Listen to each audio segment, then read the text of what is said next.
critical need. Right? So there are things that are out there. So when you start helping your people start thinking about your business in these contexts, ideas that emerge become magically different. Otherwise, my guys would do ideas saying, maybe that screen should be changed this way. And when you start presenting, saying, look, you present this way, then the ideas become that much more strategic. So training to think become a critical aspect of business. Then, of course, once you've gotten through some of this stuff, how do you really generate that big torrent of ideas? Because your support guys will say, but I'm not innovating. Where is my opportunity? Right? The cloud operations guy says, but man, I'm just only running the cloud. Where is my opportunity? Or the guy doing the QA testing is saying, hey, I'm the manual tester. I'm just clicking, where am I going to go? Where am I going to do this? So their point is that if you want to have success, think about it. Look at startups, right? So how does the VC think about it? He thinks of a portfolio of companies. Of every 100 he invests in, 90 will fail. 5, 6 may do so-so. It's the 1 or 2 that will give you results. Yet when in companies we look at innovation, how many ideas do we play with? How many people think of those ideas? So their very thesis, which is one of the key reasons I got sold in the book, is it's not good enough to create little incubators in your company. Because then you're limiting your own customers. Why will 10 people come up with more ideas than 1,000 people in the company? Or better ideas? Because the ratios will remain the same, guys. It happens to startups. That's how the VC looks at it. Why do you think the inside of your company will be different? And it is. So their thesis is very straightforward. You have to expand the number of opportunities and ideas so that you can look at what may make the most sense. You look at it just like a funding model or selection model. And so you have to involve many people. You have to train everybody. And when you want to train everybody, you have to sow enough seeds so enough ideas are generated. And you have to widen the front end. What he means by that, and I'll read it off because it's, I don't remember all of them.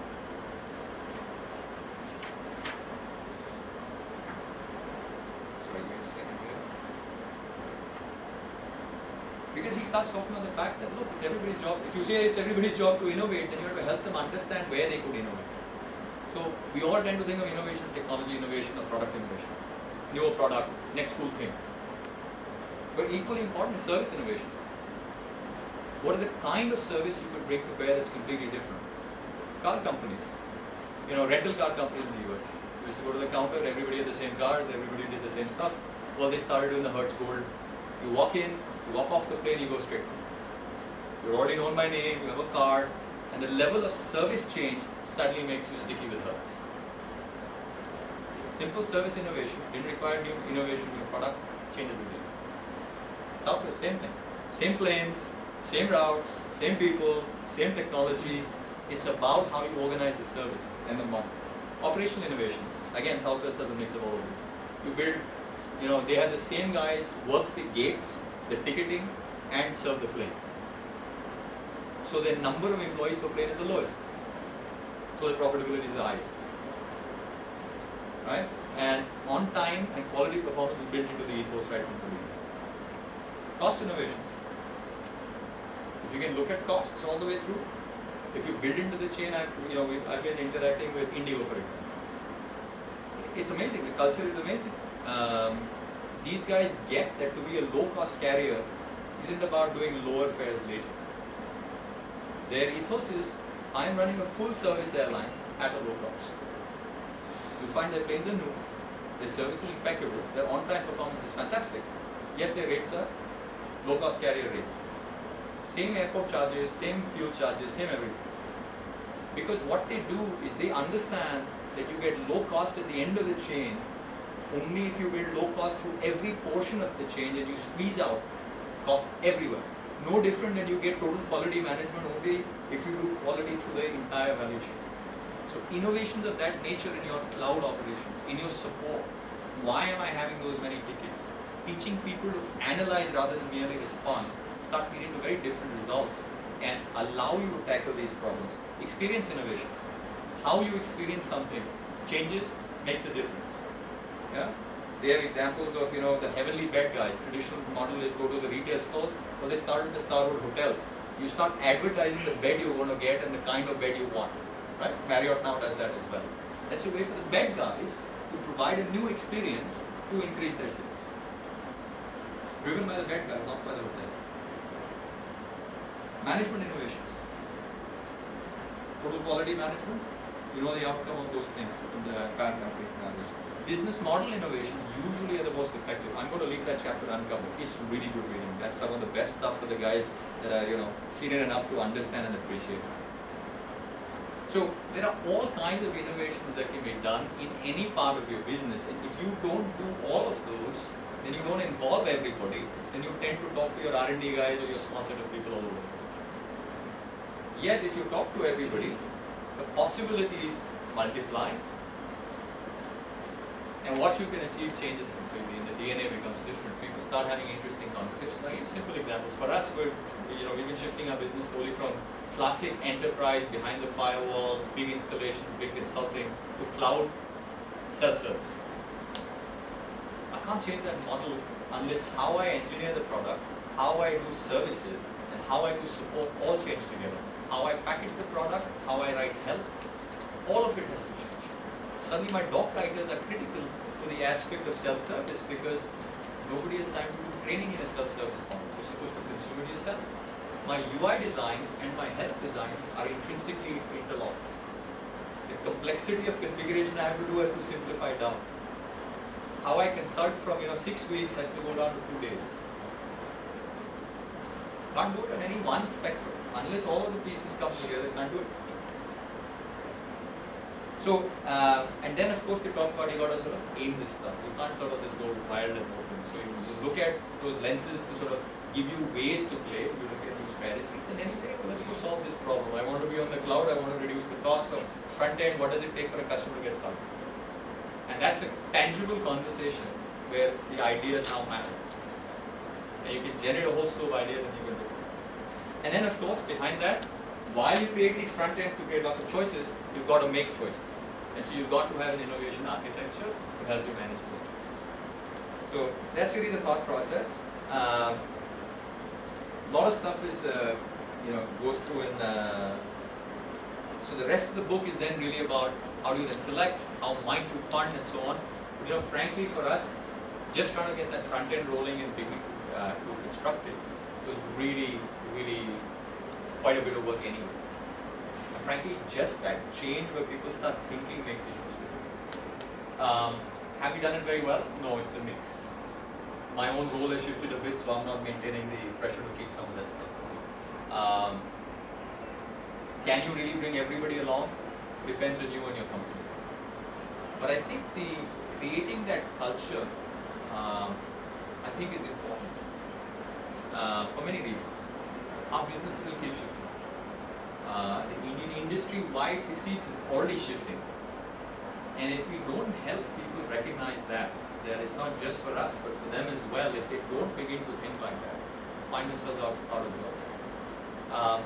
I know for a fact right now that anybody that's been, as Anand of Persistent likes to say, anybody who's just been a body manager is now hitting their 40s. If they lose their job today, there's nobody looking to pick up more body managers. We're all looking for the architects and the guys that make the difference. So the guys that can make the change, make the difference, and lead this stuff, suddenly the guys that were very successful just a few years ago find themselves irrelevant now. So I think the same thing is going to happen to companies, and it's already happening. So I think creating that culture is absolutely critical, and I think I love the book because it started helping me structure what the hell I was thinking about. So it suddenly becomes a framework where you can literally take bits of this and begin to apply to parts of your company. It's not that hard. Size of company obviously makes a difference. Small company, you can start it faster, you can drive it through at a couple hundred people, largely led from here, sure. 5,000 people, you need much more structure, much more buy-in, especially if you're a back office with silos. Tarun would be a great guy to do a follow-up on that because he gives this enormous thought and he's running a very structured process through the organization for quality, for innovation in a few areas. So he truly drives a back office agenda that cuts across the silos, and he's empowered people and his own management structure to make that happen. We had him come in and speak to the company about that a few weeks ago. and at SunGuard, they held a session where he spoke about where I got introduced to some of these things. So I think there's quite a bit going on. Let me switch gears a little bit. My favorite little book, full of completely controversial and sort of flip the orthodoxy statements. These are the guys that did 37 Signals, Basecamp, etc. Their products. Only 16 people. Yeah. I'm not going to spend a lot of time presenting it. Must read. Get your hands on it. Read through it. Works at every level of an organization. Works for an individual. Works for a startup. I'll read you a couple statements just for the hell of it. I just picked a couple at random. Honestly, I picked at random because they're also good. Okay? So I love the crap that we listen to from all of our Thai sessions, right? So because that's what they're doing. They're saying everything is crap. Everything you learn from all this stuff is garbage. Number one, learning from mistakes is overrated. Yeah? I'll just read the raw language as is. In the business world, failure has become an expected rite of passage. You hear all the time how 9 out of 10 new businesses fail. You hear that your business's chances are slim to none. You hear that failure builds character. People advise fail early and fail often. With so much failure in the air, you can't help but breathe it in. Don't inhale. Don't get fooled by the stats. Other people's failures are just that. Other people's failures. If other people can't market their product, it has nothing to do with you. If other people can't build a team, it has nothing to do with you. If other people can't price their services properly, it has nothing to do with you. And if other people can't earn more than they spend, well, you get it. Another common misconception, you need to learn from your mistakes. What do you really learn from your mistakes? You might learn what not to do again. But how valuable is that? You still don't know what you should do next. Contrast that with learning from your success. Success gives you real ammunition. When something succeeds, you know what worked. And you can do it again, and the next time, you'll probably do it even better.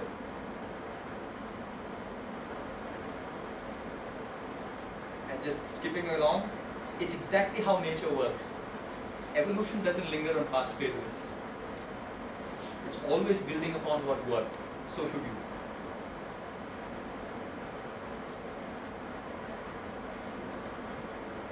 I love the second one. Start a business, not a startup. The startup.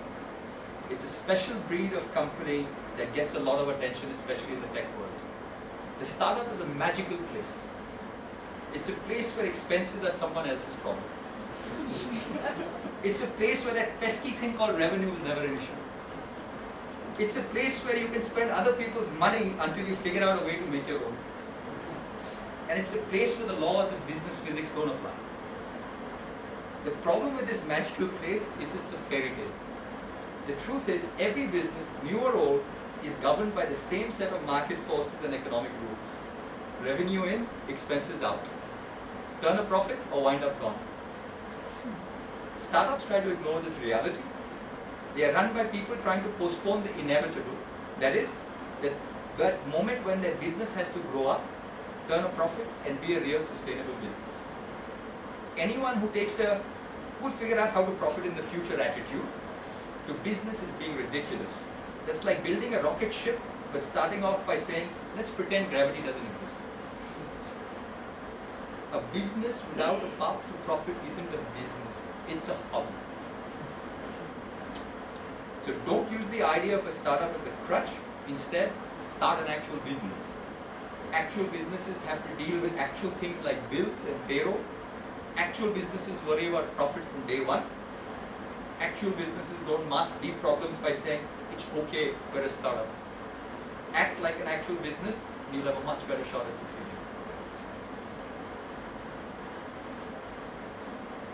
I'll throw one last one out and go on like this. They're fantastic. Embrace constraints. I don't have enough money, time, people, experience. Stop whining. Less is a good thing. Constraints are advantages in disguise. Limited resources force you to make do with what you've got. There's no room for waste, and that forces you to be creative. Ever seen the weapons prisoners make out of soap or a spoon? They make do with what they've got. Now, we're not saying you should go out and shank somebody, but get creative and you'll be amazed at what you can make with just a little. Writers use constraints to force creativity all the time. Haiku and limericks have strict rules that lead to creative results. Writers like Ernest Hemingway and Raymond Carver found that forcing themselves to use simple, clear language helped them deliver maximum impact. The Price is Right is a long-running game show that's built on a very simple premise of guessing the price of the thing. That simple formula has subtracted success for 30 years. Southwest, we talked about again Southwest, same thing, built on a simple formula. When we were building Basecamp, we had plenty of limitations. We had a design firm that they were already running. They were doing a design firm on the one side. And we had a 7-hour time difference between our principals. They have 3 principals. David was doing the programming in Denmark, the rest of us were in the US. We had a small team and no outside funding. This forced us to keep things simple and keep the product simple, which leads to its usability.